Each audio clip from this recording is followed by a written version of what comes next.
Hello, Gloria in Excelsis Deo. Thank you for tuning in. I'll probably just get right into it. I don't think I'll wait too long, other than just saying thank you for joining me, beautiful, beautiful soul. I appreciate you, and hopefully, just as with everything that I do, just use your own guidance, your own discernment. These are just messages. I sort of I don't talk about this too much, but just to let some people join and give them a minute, I'll just basically express that I tune into a lot of different frequencies and hear a lot of different messaging. And so I don't always share all of it because some of it could be a little bit confusing. So what I've started to do though is pick up on council messaging and Galactic Confederation messaging and hearing more about that. And this all seems very relevant for everyone, whether we resonate with the concept of starseed or wanderer or not, or if we feel any relevance to any of that stuff, isn't super important, because the information that they're giving is just really superb, I guess you could say. It's really clearly quality and clearly based in truth. So the source of it actually doesn't matter that much. So I just tend to call it like cosmic consciousness or galactic consciousness, galactic messaging. So in this case, I had a couple different things come in. One was coming in from the entity I work with primarily named Ka. And then there was another one that came in from the Melchizedek. And then there was another one that felt like it was downloads, like galactic downloads, probably from the Confederation of Planets, in service to the One Infinite Creator. I didn't really assess that one too much to figure out where that was from. So it escapes me now. But anyway, so all of these things are, I'm just a messenger, essentially, is how I see it, and it all makes perfect sense to me. It all resonates with me, and so I just feel that it's sort of my duty and honor to just share it. And I guess I still feel a little bit strange doing this. I'm new to this idea of receiving these sort of intuitive messages and then expressing them all. Prior to this, I've talked about on the channel before that I just worked in IT and things like that. I was more analytical, almost atheist, and everything's shifted since then. Hello, welcome. So we're gonna get right into it then. I guess the first thing is that we'll talk about what the harmonic convergence is and what polarity is. They said that in the 1980s, something called the harmonic convergence began. And what this was the heart-mind coherence sort of the planet, the planetary entity. So I guess it maybe was a stage, is the way it sort of felt, was a stage in the Earth's development into sort of the new Earth, the birthing of it. So my guess actually is that what happened is around in those 80s, a lot of souls were born that raised the vibration. And it's interesting actually because in Dr. Hawkins' work in the 80s, I think 86, the consciousness level of humanity rose by like 7 points right away or something, which is almost unheard of if I remember his research properly. So it makes a lot of sense. And what's happened is now things have really sped up. So you may have noticed in your reality, like you swore that you did this thing and it didn't happen that way, or you didn't go into this room, but yet you have lost your wallet and find it in this room. These weird, it's hard to call them anything other than glitches. We recall something totally different than what's going on. And other people around you might make commitments to you and then just like totally blank on them and stuff like that. So essentially what's happening is and you should also probably see synchronicity speeding up. And so essentially what's happening is this harmonic convergence of the heart and the mind, or the planetary entity and the cosmic consciousness, is coming in to a melding to more fully realize the already birthed new Earth. So the new Earth's already like built. It's more like it's waking up, you could say. which is why we are the physical manifestation of that, and we are all waking up at some level of that. Um, and so the essential message of it was that we're going to end up experiencing these sort of moments of very intense, like this universe is clearly putting me exactly where I'm supposed to be at this moment. It's very obvious. Um, I'll share one of those moments. So I was very, very upset, and I started to question my faith, and I sort of like asked for a sign, I guess. And I ended up going to a friend's house and sitting outside at his porch, and I was basically just ranting and kind of venting to him.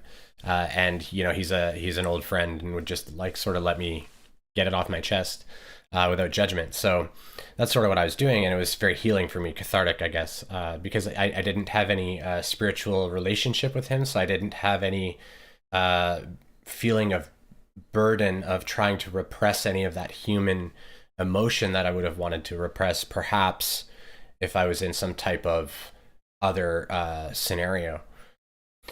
And so then he went inside, and I looked over, and I was born under the star system, like the geolocation of the star system Cygnus.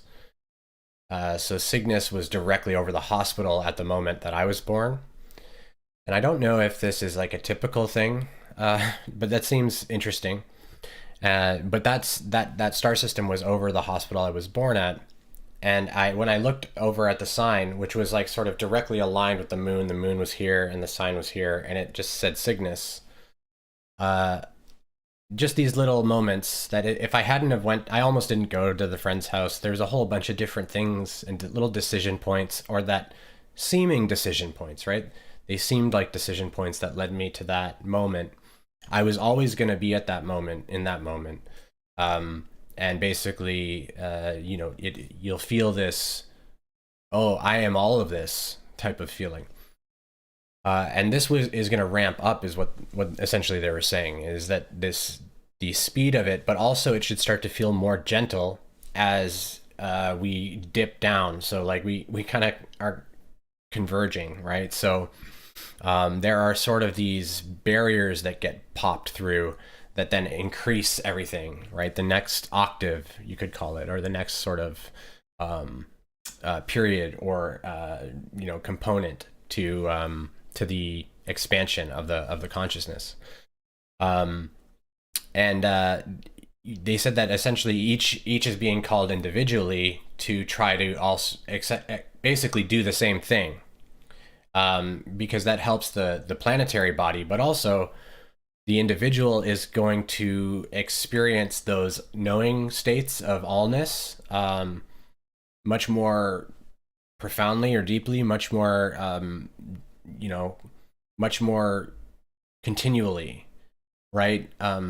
When they let go of the identity parts of them, the part of, you know, and most of us here are sort of servants to the mind in many ways.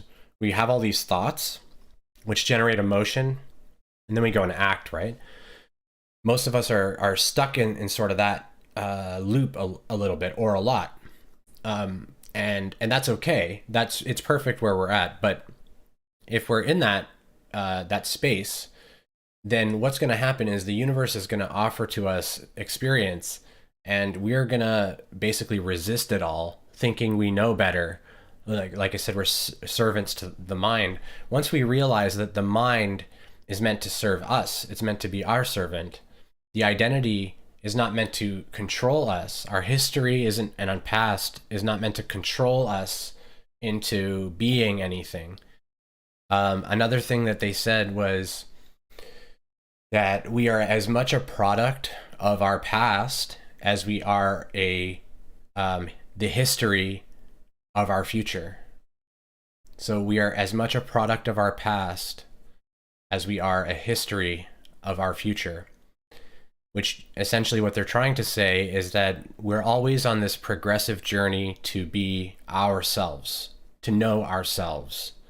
There's nothing else to know but ourselves. And when we let go of the identification with thinking that we are the concepts in the mind. So there's a question in chat. So when we let go of the ego, yeah, basically, like what we think of as the ego, generally we think of the ego as a negative thing. But what I would suggest is that the ego is a aspect of us that we can actually program and calibrate to be. This is how we develop sort of a characteristic that we find to be virtuous, right? Like, so let's say we tend to act more compassionately, then we act without compassion. We're trying to be of service to help them in a compassionate way, and that's a characteristic that we develop. So that would be part of our ego, right? That's part of our identity or persona, you could call it. So we're not looking necessarily to demolish the self-identity. That's the route I'm going, where I don't actually feel so much as I am a person here most of the time. But that's not actually the you don't have to go that far. Really, what all we really have to do is allow the universe to help us mold an aligned egoic identity. And we have to also, it's not an ego death, but it's a surrendering to knowing that that identity that we're crafting, it can't be us because we are the ones crafting it, right? If that makes sense.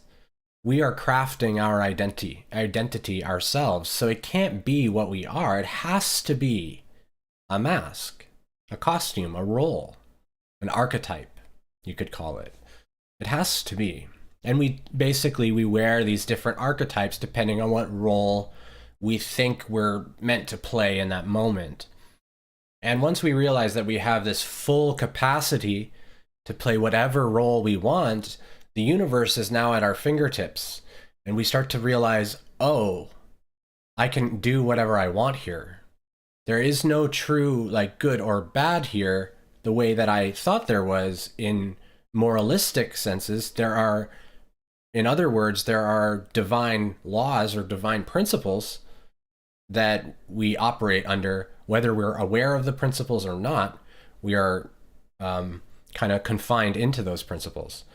And those principles are what allow us to have an experience at all. And so you realize that the people that are doing things that you question are basically souls that are undertaking parts of consciousness exploration that you weren't interested in doing yourself, you could say, right? Your job has been to not go that way this time. And we've all pretty much done, the people that are tuning into this type of content are going to be old. They're going to have experience that's old, right? Like they've been bad people sort of thing, right? They've been good people. They've been all the varying labels of people, different races and all these things. This is all almost guaranteed. And we end up realizing that each of us is sort of given this role by ourselves. We're all that is here. And so it's not this self which gives it its role, this human expression. This human expression is a form that a vibration of thought resonates at and creates a physical, essentially a hologram of light, really.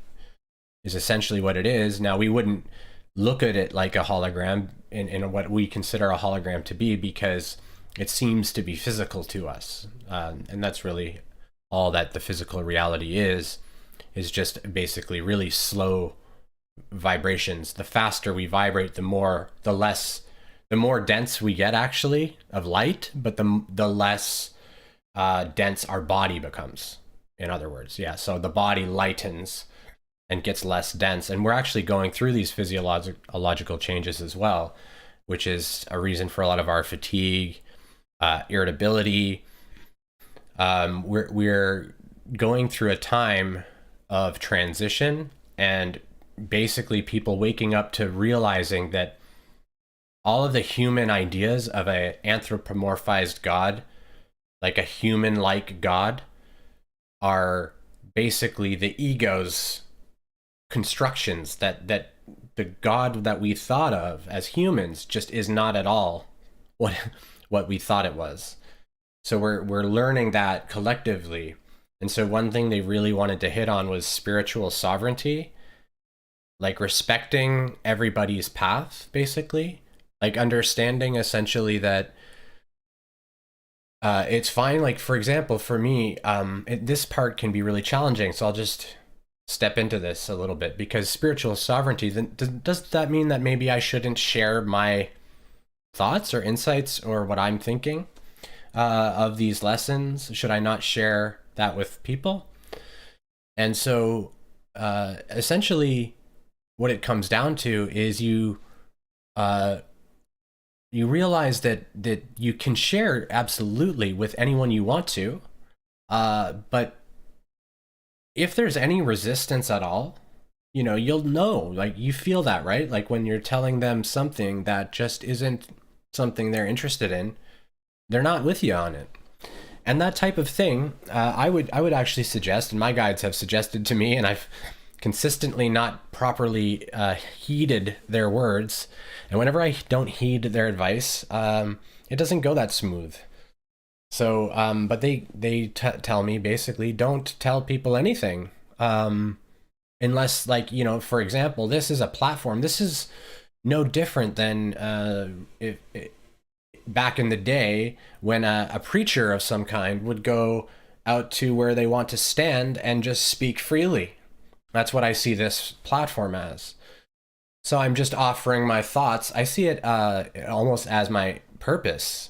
So it can get very confusing for me, because I'm like, I want to respect where everyone is, but I also want to be able to tell them what is true about the reality that we're in, so that we can pull away from all this polarity.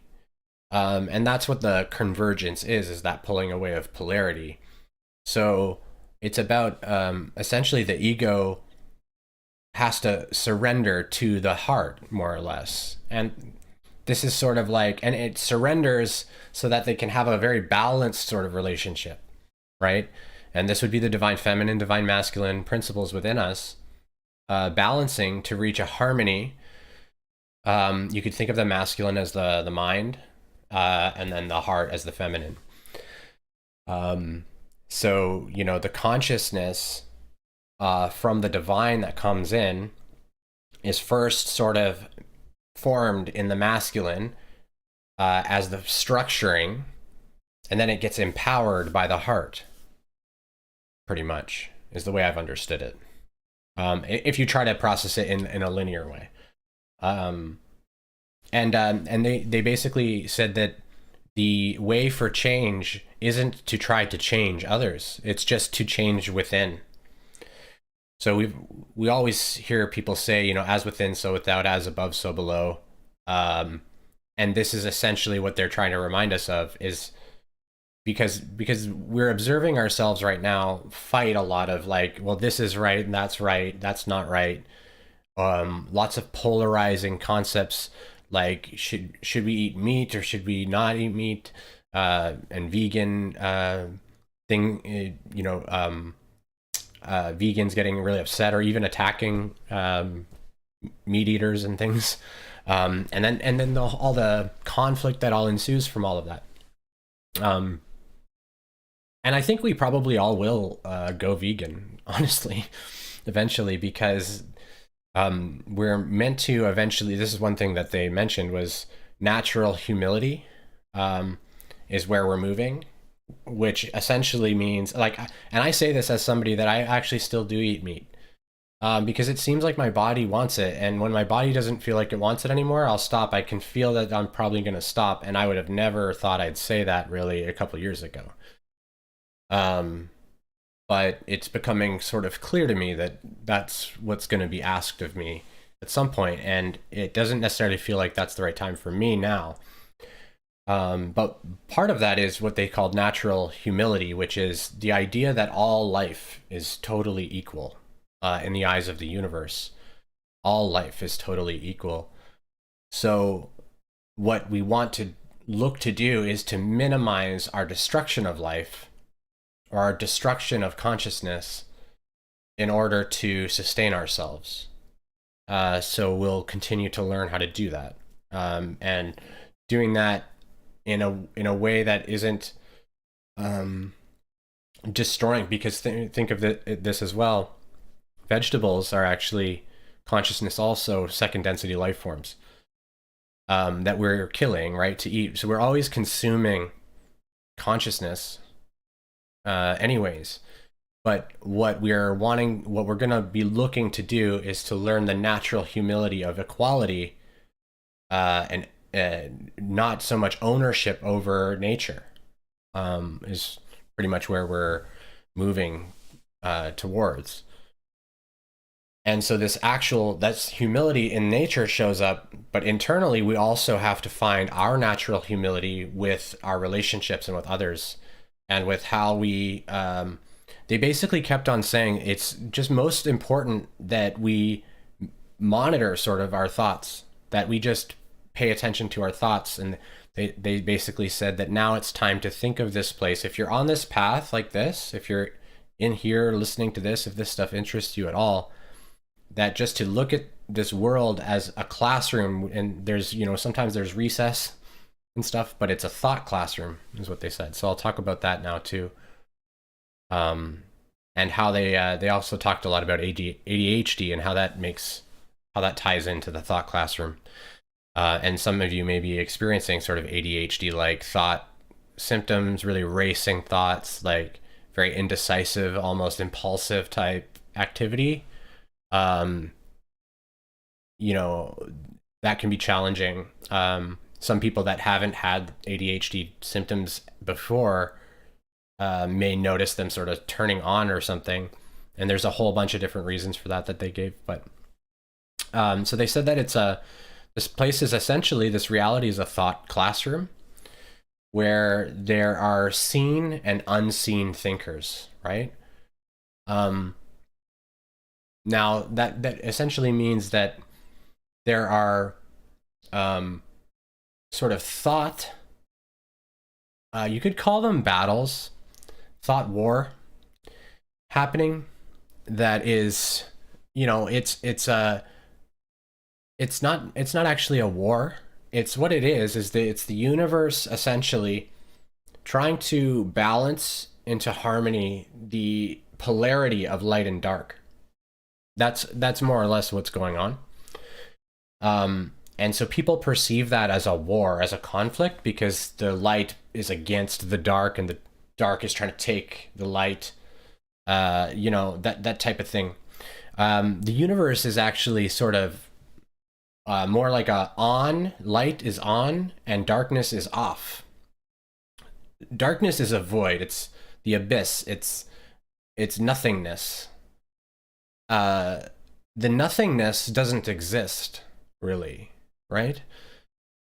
So, what we're actually looking at is a flavored perception of something.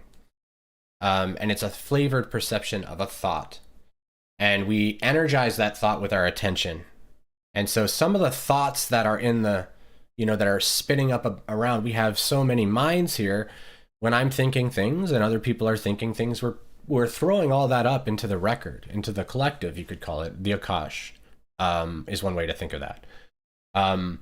We're throwing all these thoughts up there. So we pick all that up. So we're in a thought classroom that we're each having our sort of unique experience of, that's filtered through that fractal of consciousness, that lens of perceptions filtered that experience. And that's why, and then the rest of it's kind of veiled. So as the heart-mind coherence opens up, the veiling starts to expand, get more and more data, more and more awareness of what you are. And this is when things can get weird. And so they actually said, people are going to be walking around and just being like, oh, the trees are talking to me and they're being really nice, right?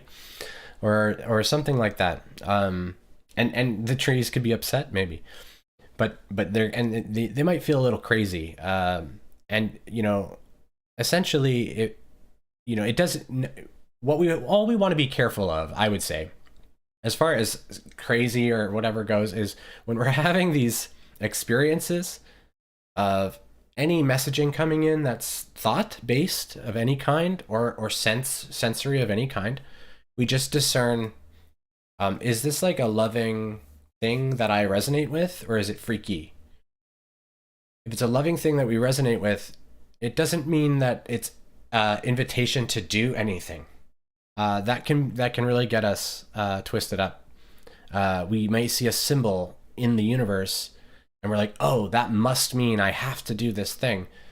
But the universe doesn't tell us. We don't tell ourselves what we have to do.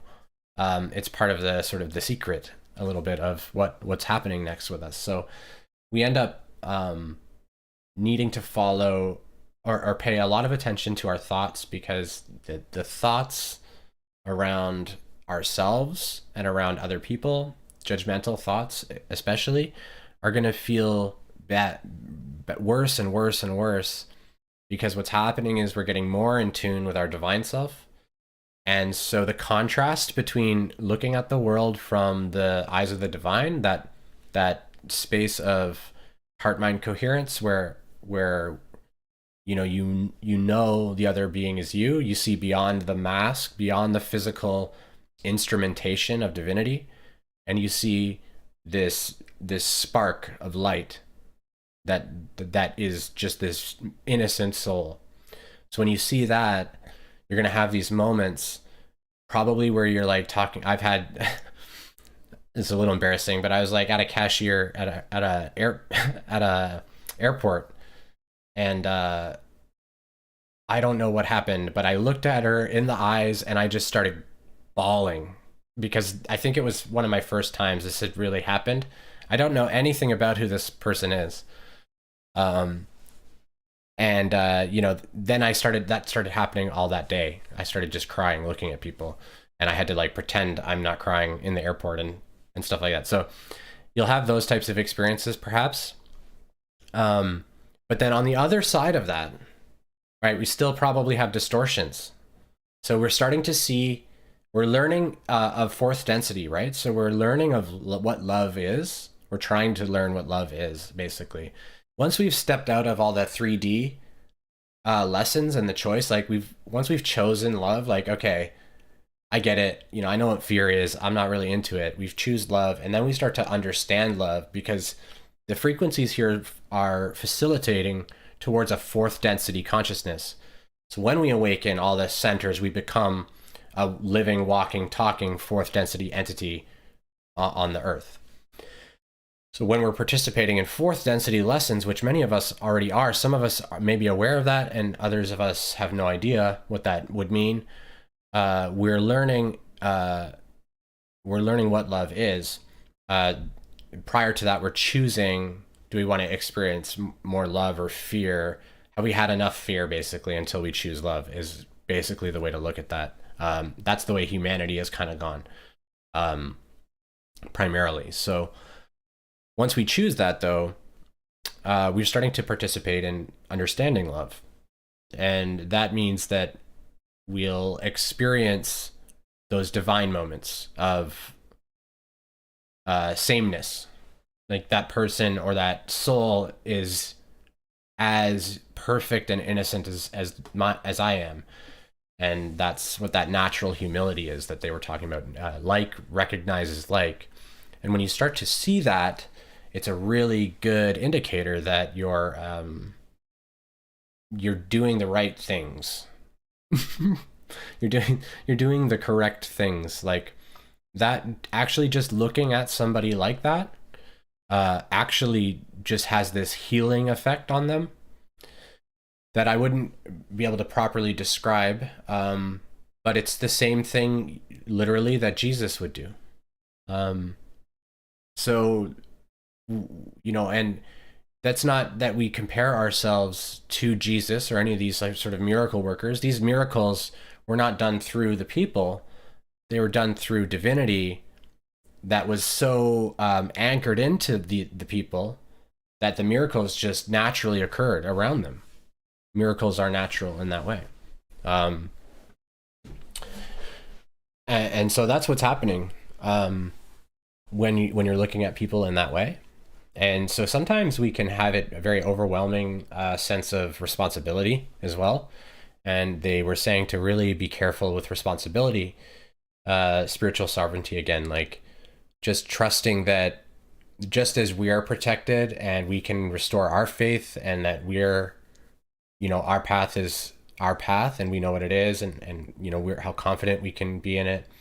Obviously, sometimes we have our doubts, but when we're feeling really confident, it's the same for them whether they are feeling confident or not. Like, they can be very unconfident for most of their life in what they're doing.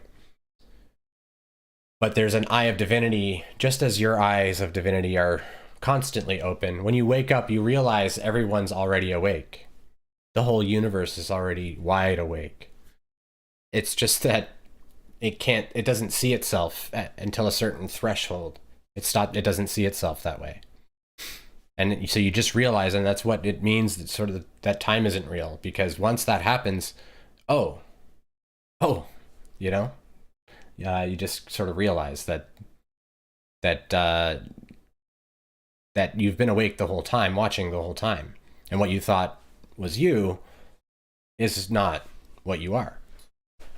So then we go through all this fun stuff, right? What else was it? What else was there? Oh, they put a big emphasis on us focusing on what our weaknesses are, what we perceive our weaknesses to be. So one of my weaknesses, for example, is I feel almost an overwhelming urge to help people see the truth. It just really pulls me into to try to help, because I have noticed that a lot of people are still in their traumas, right? And so I can feel really responsible for their pain and where they're at. And so my weakness is that my sympathy for them was a little bit misplaced. Like, my compassion was a little bit misplaced. I was, in a way, identifying that this situation is somehow wrong. That, like, just like myself, I was not aware of the lessons until I did the lessons. And it's not for me to determine or discern the pace of their lessening. There's nothing for me to really offer them unless they are asking for that, right? Unless they're actually asking for that. And, again, that back to that humility that they were talking about. They said that there's a new paradigm opening up for us, which is following the pulse of life. We're essentially going through an initiation right now, and it's like a party, you could say. And I think what it is that the party's kind of been going. And people are popping into it going, oh, and like all the souls are already partying, basically, because we've been successful, is the way that I understand it. We've, how we hear the light is one. That's what it means. The light can't lose. It's not a possibility. It was always, there's only one path. That's what unity really means. So whatever path is chosen is a distortion on whatever the path. It's an illusion that there's even multiple paths. It all coalesces always and resolves into one. We need to walk softly and carry a big stick directly toward our fear. Yeah, I think caution. We just, more and more, they wanted me to talk about polarity. So this is really important. We want to be cautious, but not afraid. So we want to essentially recognize that we're divine beings, but we're also running around in a world that has, various sort of rules, physics, whatever that we're a part of here. We probably don't want to jump into a lion den and just be like, if I am as the lion is, then the lion will not see me. There's some there are some passages that are like that, and it is true to a degree that to one who knows it is everything, they could pass by all of that without any issue. Why am I talking about that? Fighting lions or walking through lions? I lost track of what I'm saying. Oh yeah. Caution. So basically, if you were gonna do something, caution. You don't want to do silly things for no reason, right? But fear itself, we want to realize, is an illusion that's created by us to offer us resistance, essentially, so that we can grow. That's what polarity's for. And so we see of it as a North Pole and a South Pole, like light and dark, or positive and negative. This would be a polarity. And so the word polarity, I believe it comes from like Greek, and I think it meant stick, like literally like just a stick, or pole, perhaps. It may have been just pole. That would make more sense, but I think it was stick. Anyways, so polarity just basically means that one side of the stick is different than the other side of the stick. Because we observe the world with duality primarily as our guiding lenses, we see that there's light and dark, but no, it's just a stick. Like it's just a pole. It's not a it's a solid whole thing by itself. It's one thing. It just has sort of different flavors of it, right? And so if one end of the stick is on fire and the other's end of the stick is freezing cold, you're probably gonna try to pick it up in the middle and have a balanced experience of that stick. And so you could think of each experience that you're encountering as a offering of polarity. You'll see anything. You could see something freaky on the news and you're getting offered a negative polarity. And the opportunity is to find love in the moment while witnessing negative polarity. What is there to love here about the creation? Because any minuscule, most minor little thing that we look at is divinity. So whenever we look at anything, and then we have all these thoughts and all these feelings and stuff, what we're trying to orient towards is loving kindness expression towards whatever we see.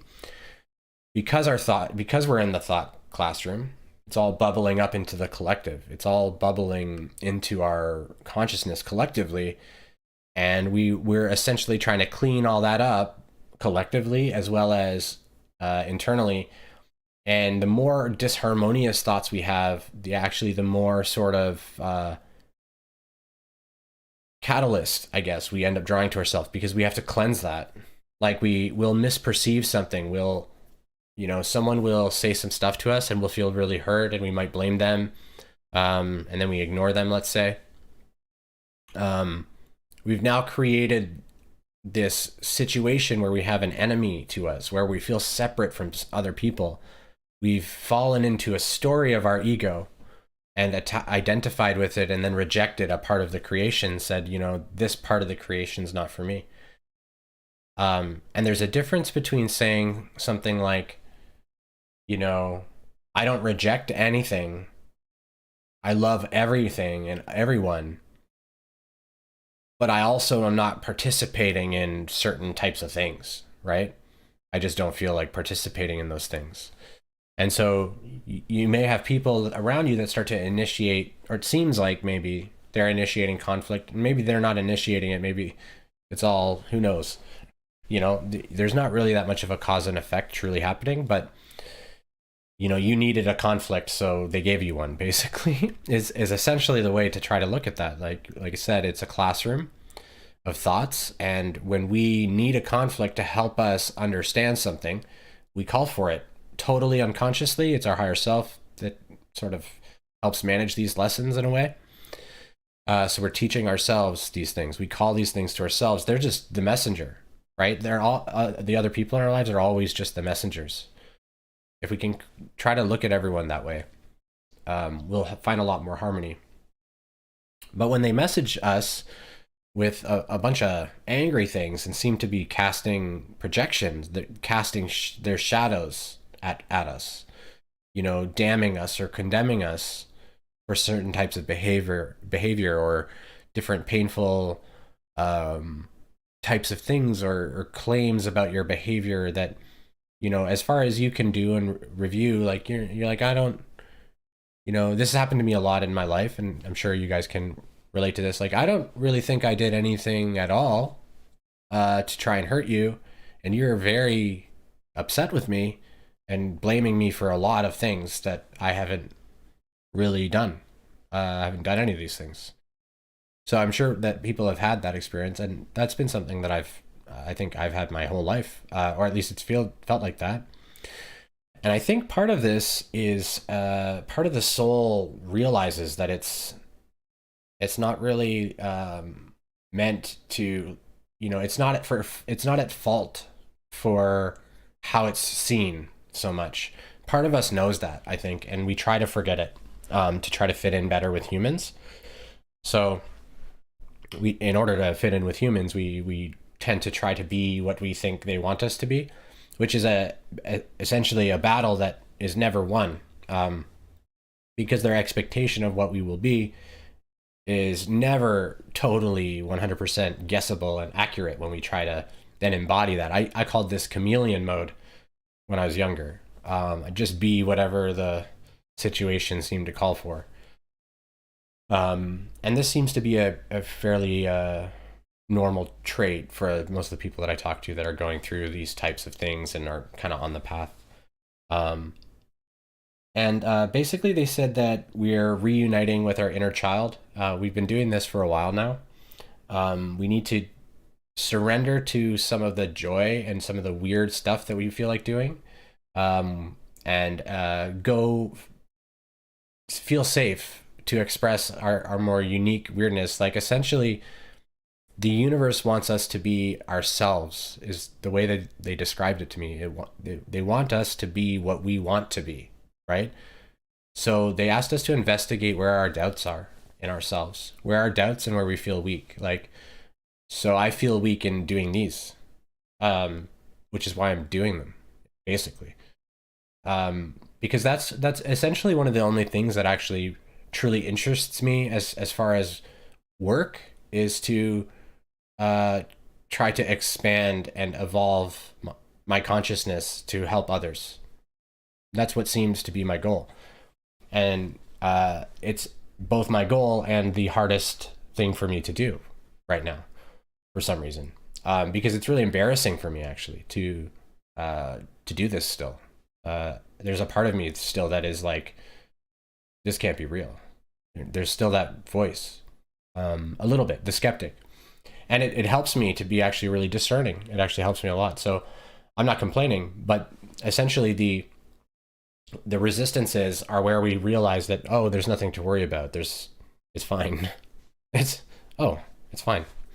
And from that, then we, just checking here, they basically said divine blessings. That's where the real divine blessings start to just fall into our laps. The major changes start to just like blossom, and they may have nothing to do with our physical environment, nothing at all. They may just literally be expansions into new psychic awarenesses, or and I don't want to make promises for anyone, but for me, it's all just been turning on. And I find that it's been best for me to just let it all happen naturally, to try to be graceful with myself, try to be graceful towards others, give myself the space and isolation that I need. If I feel like I need to be on my own, then I do that as best I can. And, we don't all have that. I'm grateful that I have that opportunity. We don't all have that, but I'm sure we can find ways to carve some time somehow to just be with ourselves a little bit more, and consider reflect on our days, right? That's what they're really asking us to do, is to try to reflect on our thinking, on our orientations, not what we claim ourselves as, but what are we actually thinking about moment to moment. Because a lot of us claim ourselves as sort of, oh, I'm a light warrior being and I'm here to serve truth, right? And there's nothing wrong with this, but when we do that, sometimes we get a little bit presumptuous that we must be always coming from truth and light, even when we're not, because we are this light worker, right? So we can get that kind of distorted, like the ego will justify some pretty shisty stuff sometimes. And when we look back at it, we can go, yeah, I was a little bit out of sorts. And I'm sure in the spiritual communities, we've all ran into people that just seem to be, they call themselves, working for peace or something, but they're just seeming very angry, very, very angry. And you're like, this just doesn't add up, right? And so that's that warning that they wanted to offer, was just the spiritual ego's trap. It's so tricky. It's so tricky the way that it sneaks up on us. Essentially we're going to be starting to, with the way they described it, was we're going to be starting to step away from the identifications of like labels and stuff entirely. Most of us probably don't really like labels that much. We use them because that's how we navigate the world here, but we don't really like them. We find them limiting. We find that that's putting us in a box. We're not able to be what we are in truth if we're just this thing, right? They also told me that many of you may be familiar with the 144,000. They told me that this is not a group the way people sort of have thought it's a group in the past. There are groups of beings or souls that have bounded together to do this, but it's not 144,000 entities of any kind. It's a frequency that one reaches. It's basically, they made it seem like it's the frequency of Christ consciousness. Essentially, when all the chakras open, the entity vibrates at that frequency. Now I don't know if it's 144,000 or 140, the frequency, but that exactly, but it's 144,000. And basically it's the physical expression or the energetic expression of the heart-mind coherence is the best way. So probably we pop in and out of that heart-mind coherence state. And what they're basically saying is the things that pop us out are the things that, like, if we feel miserable and tired and stuff, try to ask yourself why. Like, why do I feel tired? Why do I feel upset about something?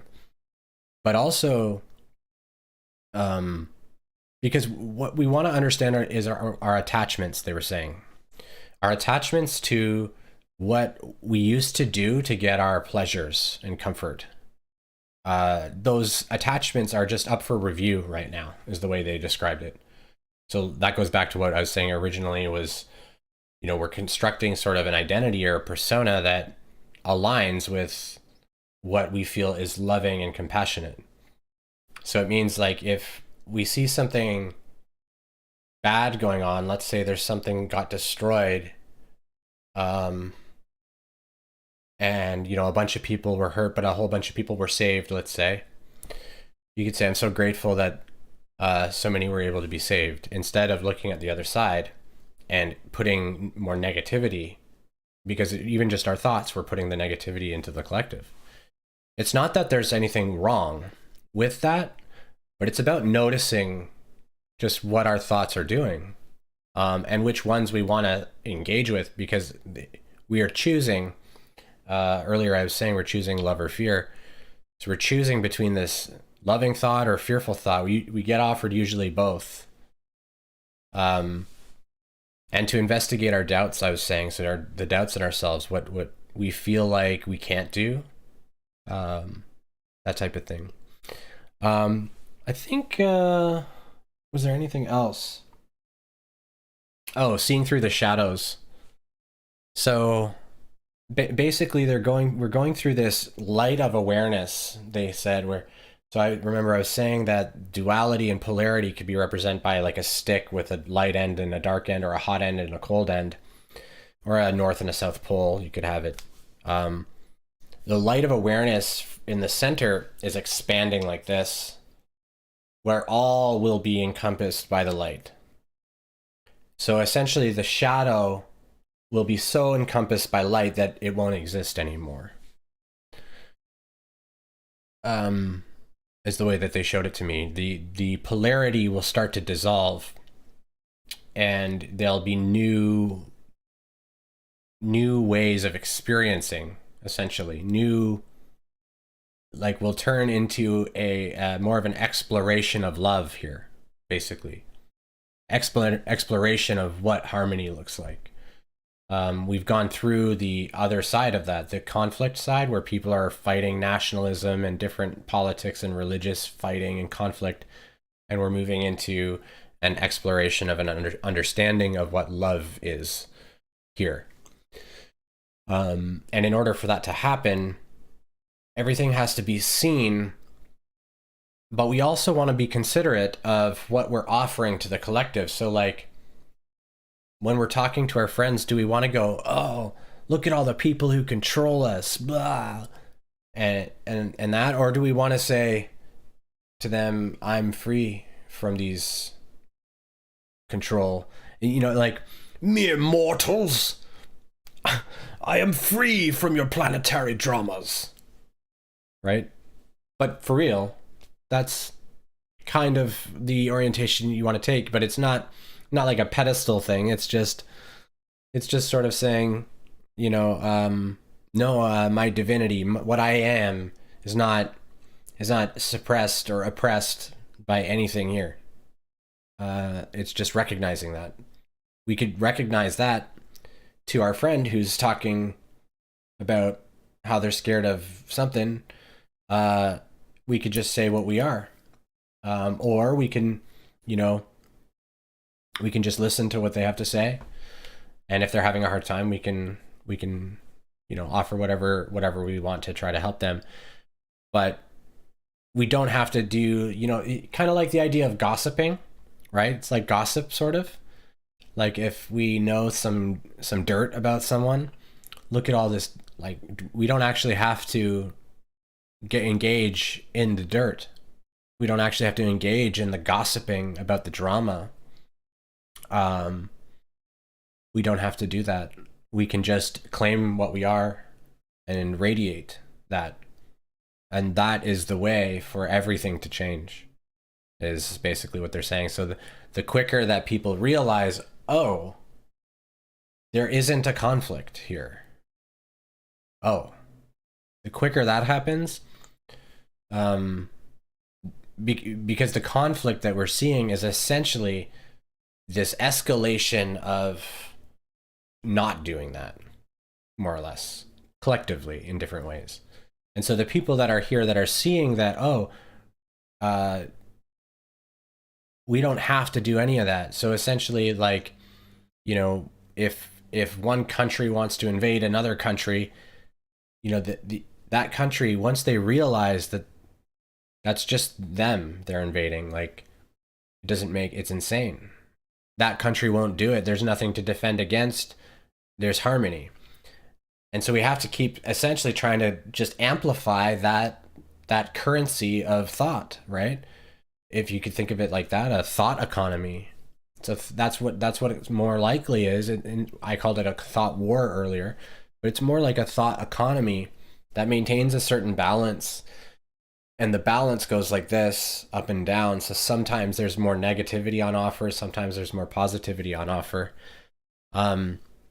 So sometimes it's harder to see the love in the moment. But that's what we're basically being invited to do. If anyone had any questions or anything, or any thoughts that on anything I've said, any interesting topics, things that have been going on. Probably have a few more minutes.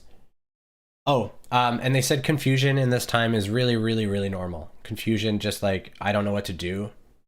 I don't know what I'm supposed to be doing. Like, everything that I thought I was about to do just doesn't seem to make sense. I wanted to do it so much like a year ago, and now I'm not sure. And why is that happening? Why did I even do that? That type of thing. Is they just showed me someone just like looking at all these doors, all these options, and just being like, I don't even know. So we're all essentially just questioning all of the things that we thought we might want to do. Why do we want to do them? Do we truly want to do them? Because we're designing for ourselves what our future self already is, in a way, right? That's sort of what we're doing. Oh, it's my pleasure. Hello, hello. I haven't spoken to you in a while. Thanks for watching. Thanks for tuning in. I'm grateful for you joining me, joining us. Actually, when I do these streams, it's really interesting. As soon as I turn them on, I get sort of a surge of energy. And I actually think that it's sort of all of the energy from all the people that watch and that are thinking nice things. I'm guessing like help me, energize me, because I was really tired resisting doing this all day. So I think I talk about all of these things because these are the things that the messages that I get are always messages that have to do with sort of my own personal observations, because that's what inspires my questioning, if that makes sense. So when I contact the entities that I work with, I'm primarily questioning them on like how things are being framed for me in my experience, and what am I seeing in the collective as well. And so I try not to listen to much like content, other content. I read some of the books and stuff, like the classic books and some of the spiritual volumes, to try to get up to date with, mostly with terms, because I don't understand human words properly. But yeah, so what else was there? There was something else that I wanted to bring up. Oh, yeah. Last thing. ADHD type experiences. So if you haven't already experienced this, you probably will experience it, where you have racing thoughts, maybe you can't rest, you feel really impulsive, impatient, maybe restless, and then also having a lot of mental activity. This is essentially the speeding up of all the activity around thoughts and the mind heart mind coherence that's happening. All of the thoughts are sort of cycling quicker, so you're noticing probably as well that sometimes it might even feel like the world is maybe moving, like the people are moving a little slower, or their reality is moving a little slower, or you're just picking up on so much more. You're noticing all the subtleties of everyone's actions. Perhaps you're picking up on a lot, and this can cause a sort of like confusion, and people can wonder about, am I going into like a manic state? And essentially, I would recommend people consider trying to just realize that the thoughts aren't required for them to engage in. They aren't like what you are. Some of them are not even originating anything to do with you. They're just floating in. They're just floating in from literally from random people. We're not separate beings, right? So the thoughts just float in, and so what ends up happening, and you can imagine a kid with ADHD in the class, that's what was happening for them. It's an opened up third eye, essentially, that's been veiled a little bit, but so it doesn't understand what's happening, but it's just picking up the thoughts of the room. more or less, the whole classroom. And so it's constantly wondering what's going on. And then the teacher's talking about nothing, right? The teacher's talking about something boring. And so, of course, they don't care. Of course, they don't pay attention. Of course, they act impulsively because there's just all this consciousness impulse being put. Like when another entity represses a consciousness impulse, it gets like deposited into the field as a repressed impulse, and then that impulse gets offered to other entities to do that. You know, it was a thought of the creator to do this thing. You could think of it that way, or to be inspired in this manner. Someone's going to do it somewhere. And so the kids with ADHD are picking each other's thoughts up, like going, whoa, basically. And that's what's happening now with other people. Chrissy, been wondering about my ADHD meds. I wonder if they hinder my thinning of the veil. So central nervous system stimulant is probably what they would give you for that, CNS. And yeah, so what they're telling me is that it doesn't necessarily stop the veil from thinning, but it hinders or somehow messes with the vital energy or the prana that runs the kundalini. So it kind of weakens the field, the field somehow, is the way that they're explaining it. So probably in the mind, in the brain, it does something with hormone. It does something that is causing the body, the physicality, to not to experience as much of the thoughts. So the medication is, it's not necessarily that it blocks anything, but because it's dampening sort of the connectivity, it you're not going to be as connected, essentially. So you're going to feel like the veil is more, probably. That may be a symptom. So I want to make clear, I'm not a doctor and this isn't medical advice. This is just my understanding, and I haven't taken these meds either, I want to say. So I wouldn't suggest, what we have to realize is that we're not the thoughts. So that's the most important part. So meditation and watching our thoughts, just contemplation on what our thoughts are, and then perhaps trying to wean ourselves off our meds a little, and then watching our thoughts more. Because what we want to do, especially in medication like that, is we don't want to shock the body too much. We would like to gently come away from that, probably. If it's a central nervous system stimulant and it's been ongoing for a long time, the withdrawal effects are probably going to be a lot of fatigue, or something like that. So that'll be challenging, most likely. And now, I don't have experience with that medication or anything. So this is just, some of the guidance was just around,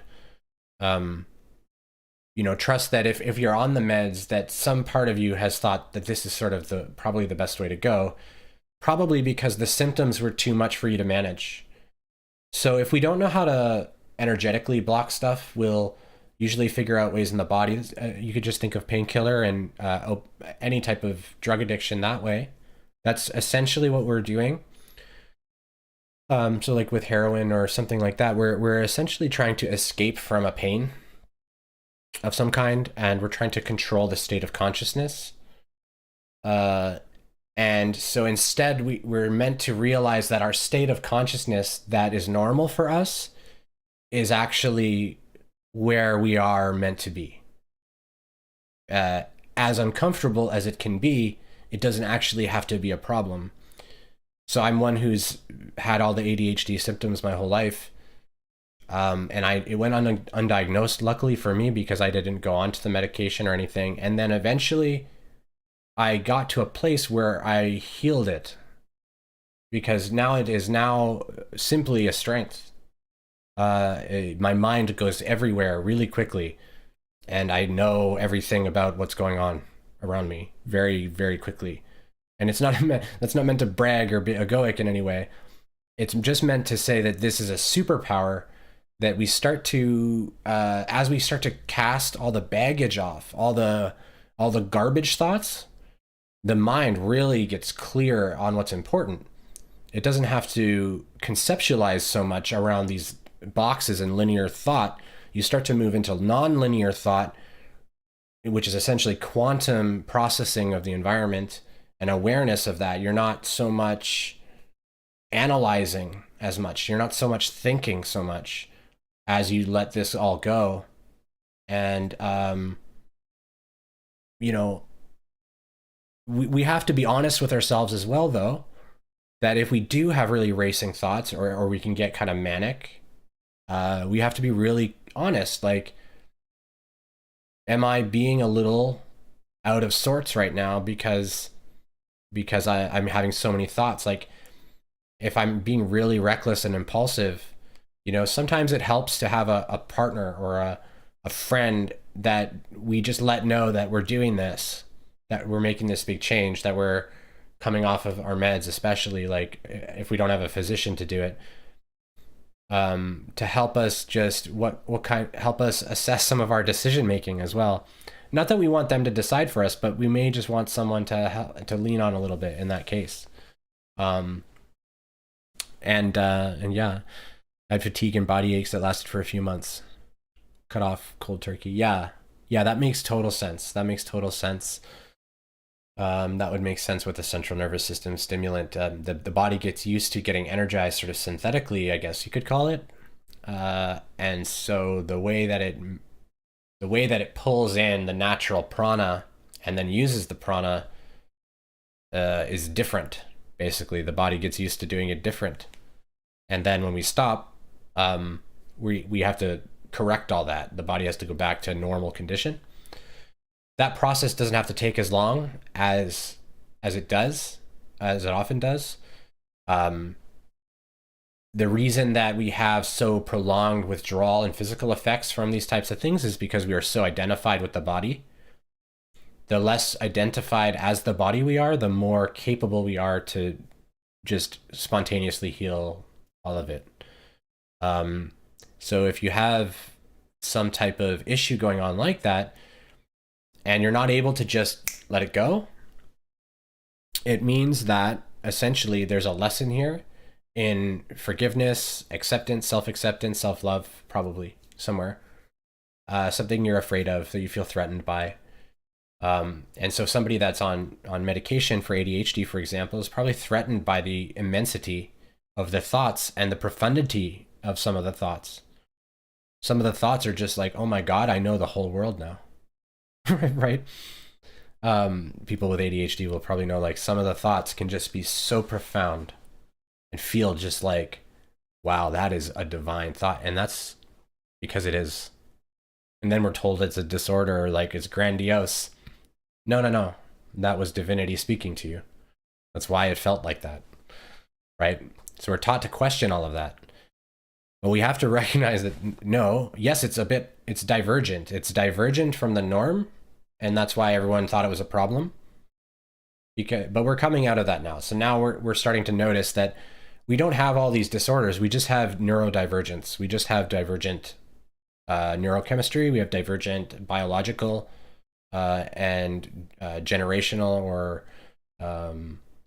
genetics and stuff like that. And then we also have this light body that a lot of us are just starting to really understand a little bit.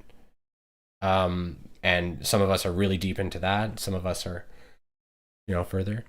I'm grateful that you showed up, AKB. Thank you. I'm grateful. Usually when I do these, most people say that what I talk about hits whatever they're looking for. And so it's not a coincidence that people are here listening to this. What's ASD, Chrissy? I don't know what ASD is. I think the biggest thing for me was to recognize that the ADHD, and then when I really woke up in the third eye popped wide open, I had psychotic and manic type symptoms as well as the ADHD. So like the ADHD contributes to really racing profound thoughts which seem very important, and then the psychosis makes some of that a little wacky, and so then you're like manic. You're like, oh my god, everything is crazy. That can kind of happen, right? But once you realize that, oh, there's lots happening, but I don't actually have to like engage in it all. Oh, okay, autism, yeah. I'm not sure. I think I have this theory sort of that we are all somehow on that spectrum, uh almost, is sort of like, I don't know that much about it, to be honest. But again, it's just an example of divergence. There's nothing wrong with anything. They call it disorders and stuff, and that really, it really grinds my gears, that they call these things disorders, because they're actually very normal uh, components or expressions of consciousness that's awakening to itself as a creator being. Um, so some souls are here to explore very particular types of physical deficiency also, uh, or some type of barrier, right? So, a lot of our barriers, for example, of learning here are like making us feel different from other people somehow. And then having to overcome that and be okay with ourselves, regardless of what other people think. That's a big one. So we'll have these various personality disorders that all essentially are about that, more or less, that are about us being comfortable with ourselves, with what personality we have. And then there are, for example, I think they call it dissociative personality disorder, or they used to call it multiple personality disorder. A couple of years ago, that's most likely what people would just say that I had, because I'm talking about speaking to other beings in my head, right? So, but the information that comes through just makes sense. It makes sense, and it seems expanding. It seems in love. It seems peaceful. It seems harmonious. So, whether it's true or not, feels true, right? So why would that be a bad thing? If anyone else was doing that and not confident in themselves, they would be freaking out, going to a psychiatrist or something and getting diagnosed, and then they'd be on meds, and who knows what path they would go on, right? So I'm trying to be really transparent with these types of things. I used to work in mental health, in a mental health facility for like 5 years.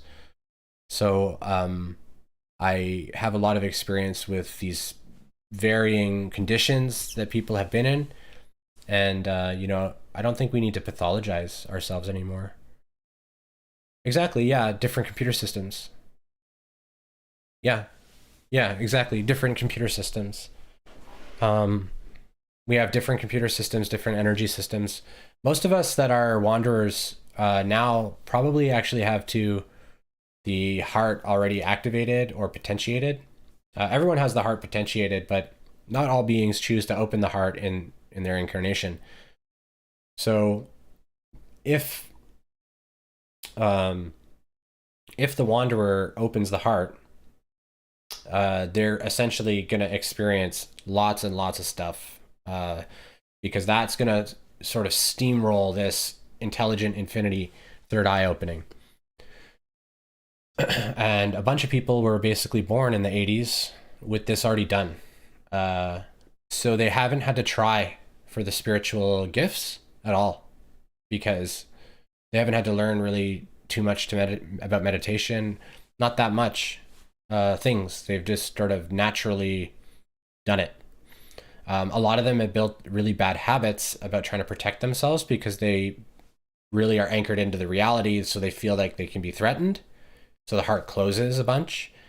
But when they're feeling free to be themselves, the heart's wide open already. And those are the people that you'll see, like, I don't know, just doing really cool art and just really radiant personalities, things like that. And they may not have any knowledge at all of spiritual anything. They're just radiant personalities because they're radiating their divinity. They have no idea what they're doing. So there's lots of people like that. And then there are people that are meant to be aware of the process more, that are meant to talk about it, like me. Um, and then there are people that are still sort of chugging through karmic experience, trying to heal and let go of a lot of their trauma. Um, yeah, I'm born in '86 as well, and also yeah, I was psychic, I think, but I didn't realize I was psychic. I didn't understand what that meant. So I was picking up a lot of energies from people, and not knowing that it was separate, not knowing that it wasn't like my stuff, that, basically having these weird ideas.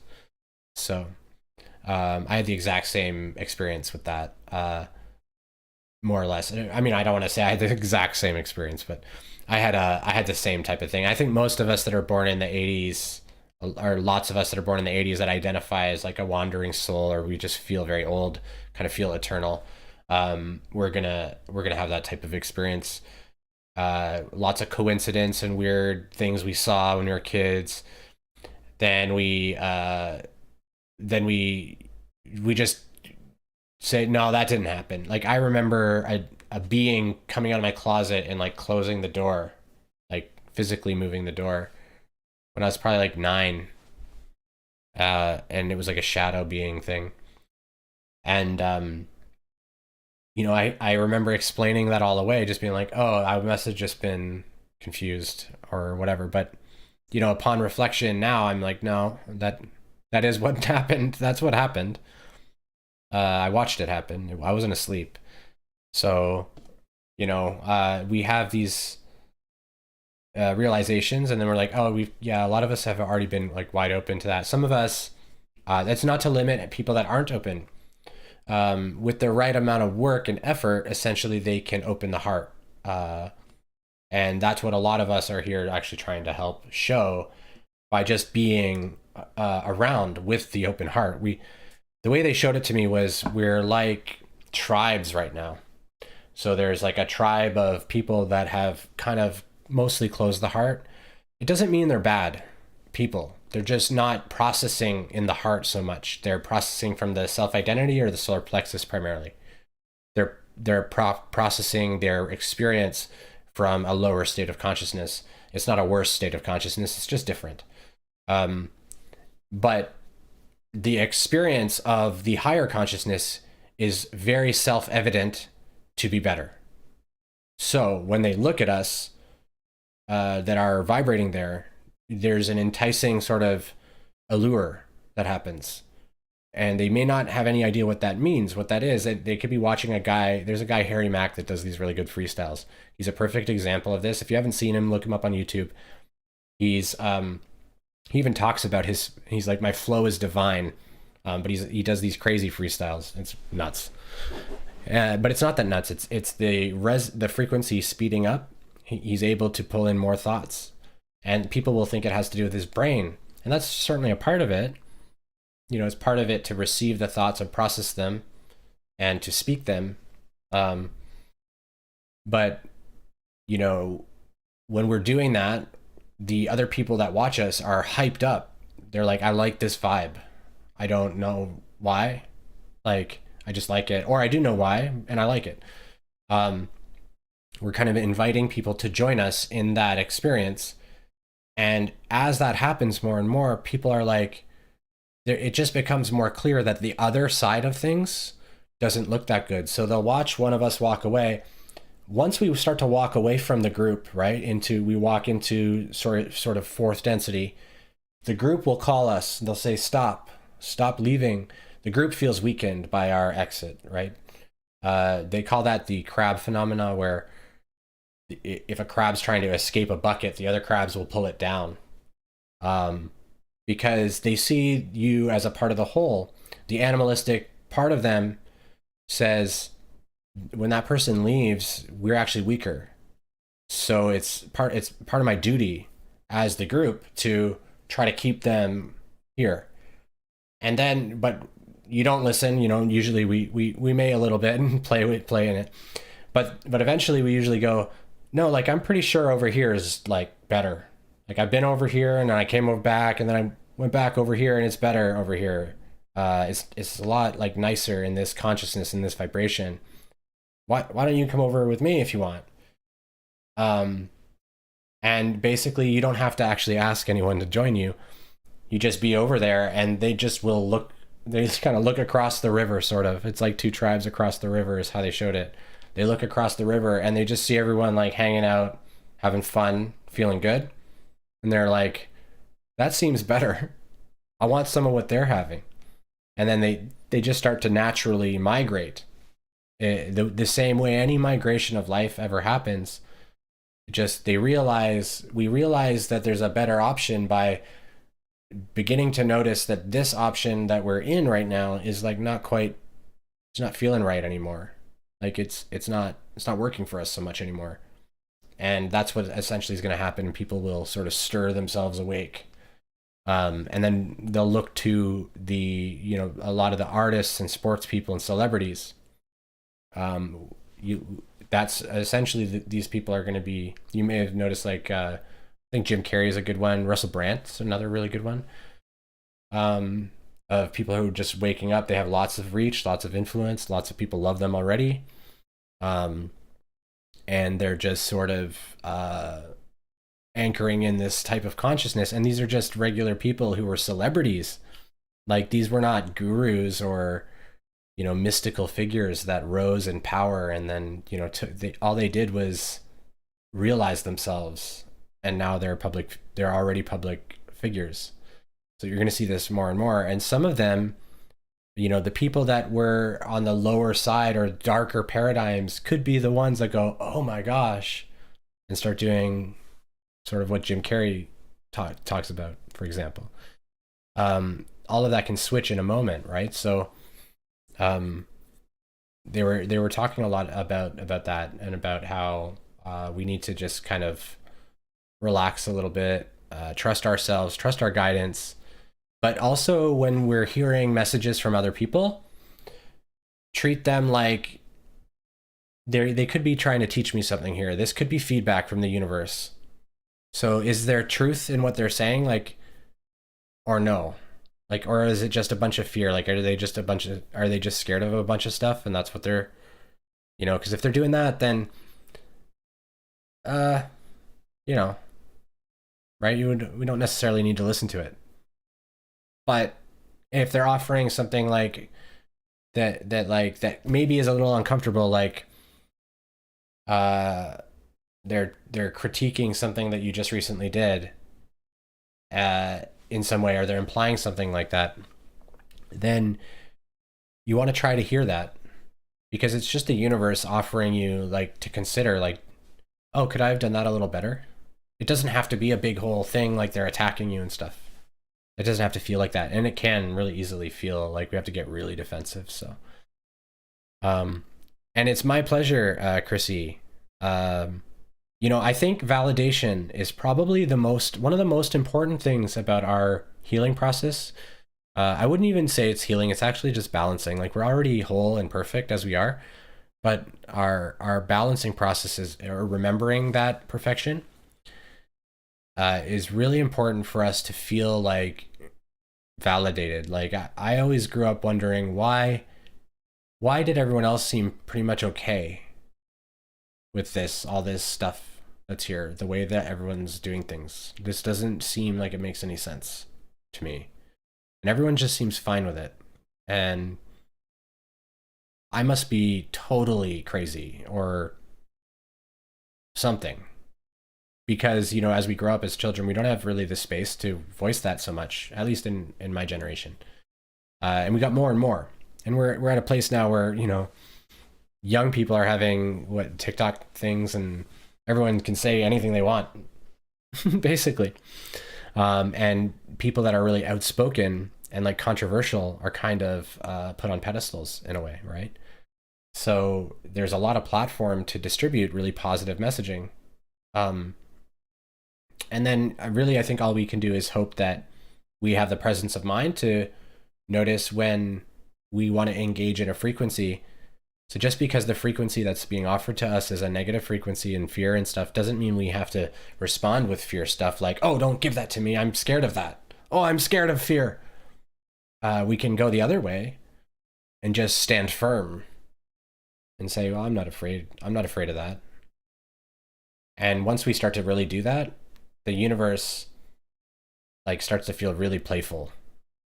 It starts to feel very, very much like a creative sort of wonderland, because you're not afraid of whatever's going on around you. And that's, I think, the ideal place to be, right? And then from there, you know, we start to experience this, we're going to experience this idea of like all the things that we thought were really important or used to give us joy maybe aren't anymore. It's not that we never liked the things or we shouldn't have done it. What it is that